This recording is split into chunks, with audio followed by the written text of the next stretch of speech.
Praise the lord. ప్రతిరోజు అనుదిన వాక్యం ద్వారా మీరెంతగానో బలపడుతున్నారని నేను ఆశిస్తున్నాను.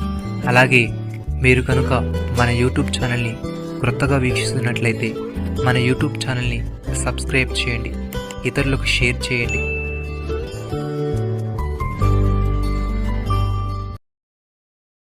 నేను లోకమునకు వెలుగును, నన్ను వెంబడించువాడు చీకటిలో నడువక జీవపు వెలుగు కలిగి ఉండునని వారితో చెప్పాను. యోహాను సువార్త 8వ అధ్యాయము 12వ వచనము. ప్రియమైన సహోదరి సహోదరులారా, యేసయ్య శాస్త్రులతో పరిసయ్యులతో ఈ మాట చెప్పుచున్నాడు.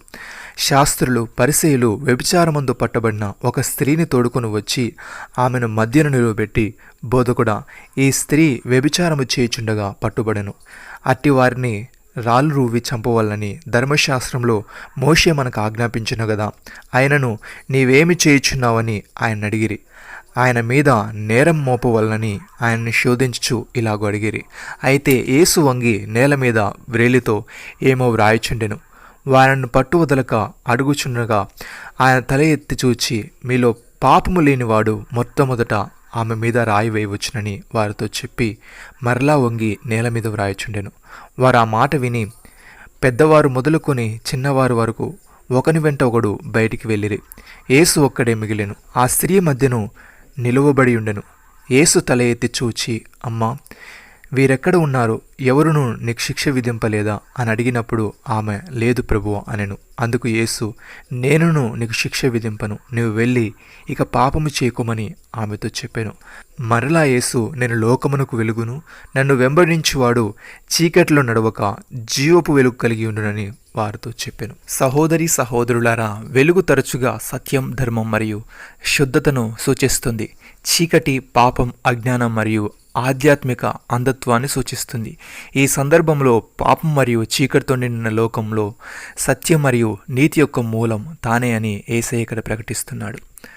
భక్తుడి విధంగా అంటున్నాడు, మీరు చీకట్ల నుండి ఆశ్చర్యకరమైన తన వెలుగులోనికి మిమ్మల్ని పిలిచిన వాని గుణాతిశయములను ప్రచురము చే నిమిత్తమును ఏర్పరచబడిన వంశమును, రాజులైన యాజక సమూహమును, పరిశుద్ధ జనమును, దేవుని సొత్తైన ప్రజలనై ఉన్నారు. ఒకప్పుడు ప్రజగా ఉండక ఇప్పుడు దేవుని ప్రజ అయితరి, ఒకప్పుడు కనికరింపబడక ఇప్పుడు కనికరింపబడిన వారైతరి. ప్రియులారా, మీరు పరదేశులను యాత్రికులై ఉన్నారు గనుక ఆత్మకు విరోధముగా పోరాడు శరీరాశలను విసర్జించి అన్ని జనులు మిమ్మల్ని ఏ విషయంలో దుర్మార్గులను దూషించారో ఆ విషయంలో వారు మీ సత్క్రియలను చూచి వాటిని బట్టి దర్శన దినమున దేవుని మహిమపరచునట్లు వారి మధ్యను మంచి ప్రవర్తన గలవారై ఉండవాలని మిమ్మల్ని బతిమాలుకొనుచున్నాను. ప్రియమైన సహోదరి సహోదరులారా, మీరు వెలిగింపబడిన మీదట శ్రమలతో కూడిన గొప్ప పోరాటము సహించిన పూర్వపు దినములు జ్ఞాపకముకు తెచ్చుకొనుడి. ఒక విధముగా చూచితే మీరు నిందలను బాధలను అనుభవించుట చేత 10 మందిలో ఆరాటపడితిరి. మరి ఒక విధముగా చూచితే వాటిని అనుభవించిన వారితో పాలువారైతిరి. ఏలైనగా మీరు ఖైదులో ఉన్న వారిని కరుణించి మీకు మరి శ్రేష్టమైనది స్థిరమైనది అయిన స్వాస్యమున్నదని ఎరిగి మీ ఆస్తి కోల్పోటకు సంతోషముగా ఒప్పుకొంటిరి. కాబట్టి మీ ధైర్యమును విడిచిపెట్టకుడి, దానికి ప్రతిఫలముగా గొప్ప బహుమానము కలుగును. మీరు దేవుని చిత్తమును నెరవేర్చిన వారై వాగ్దానం పొందు నిమిత్తము మీకు ఓర్మి అవసరమై ఉన్నది. నమ్మిన వారు నాతో కలిసి ప్రార్థనలో ఏకీభవించండి.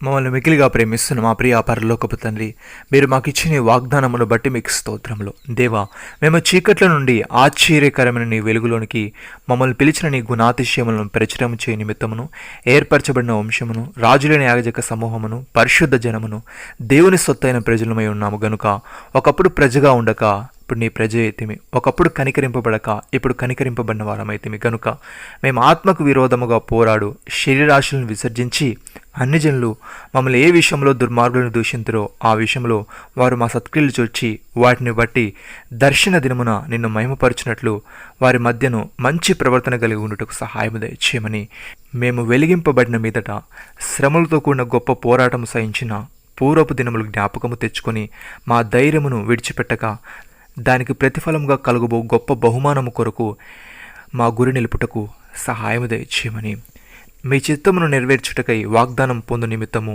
ఓర్మిగలవారమై ఉండే భాగ్యమును దయచేయమని ప్రభువైన యేసుక్రీస్తు నామములో ప్రార్థిస్తున్నాము తండ్రి. ఆమేన్.